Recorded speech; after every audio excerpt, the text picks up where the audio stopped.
disposizione.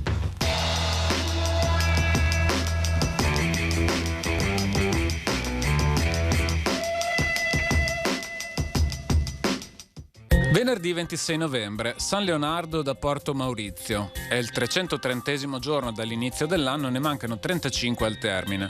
Il sole sorge alle 7:24 e tramonta alle 16:32.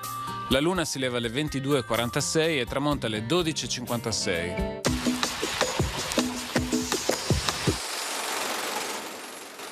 I nobili sono diffidati dall'offendersi reciprocamente durante le riunioni del Maggior Consiglio di Venezia.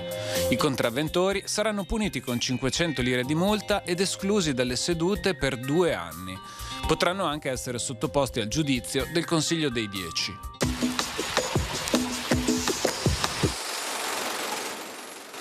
Le previsioni per domani.